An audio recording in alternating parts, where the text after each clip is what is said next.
This book review is all about this book. It's Risk Management and ISO 31000, a pocket guide.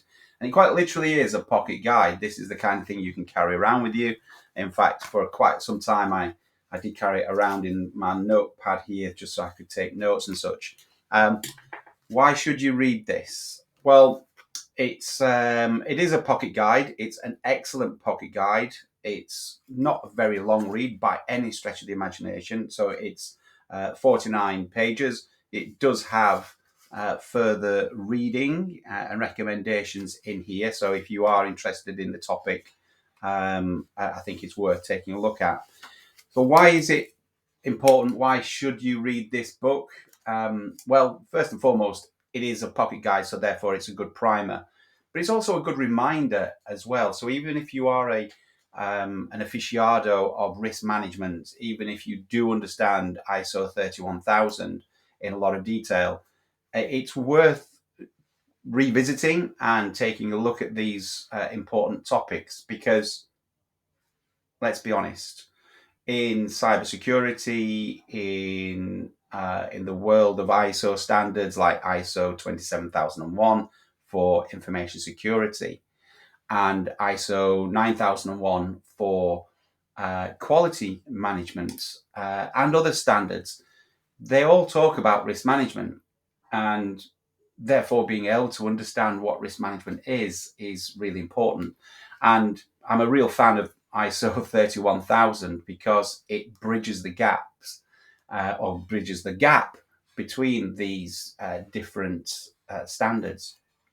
So you'll see that, as I always do with good books, I always end up putting lots of tabs within the books just to remind me of the various different aspects and things that either I've forgotten or things that I think are important that I might use in blogs or in articles or indeed in policies that I'm creating or presentations. So you can see here I highlight key aspects, key learnings, for instance, like that one I just showed you there.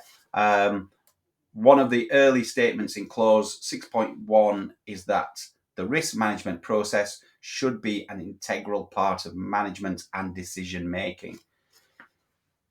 Simple, and yet it's quite profound, and it's quite important for us to remember that, but it's also important for the presentations and for the board to remember that. So there's some key messages in here that you should read. The author's done a great job of really getting to the core of what ISO 31000 is and risk management. It talks, if it is a primer you're looking for, it talks about what is ISO 31000. So it gives you a good breakdown of that. It also contextualizes the topic as well. But it talks about, again, the broader topic of what is risk management. Remembering that risk is it's a profession.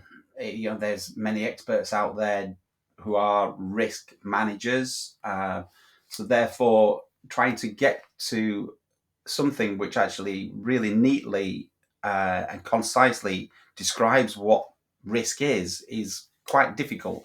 But I think Alan Field, who's the author of this book, has done a really good job of that. And so therefore, I have no hesitation in recommending that you go out there and read this. It's a book that, because it's a pocket guide, I will have on my desk for quite some time, I'm sure.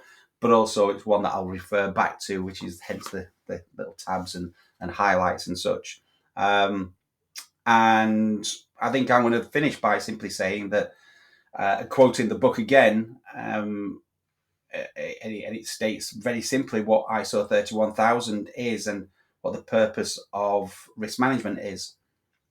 The purpose of risk management, as outlined in ISO 31000, is the creation and protection of value. If we remember nothing else, if you take nothing else from this book, that's an important message.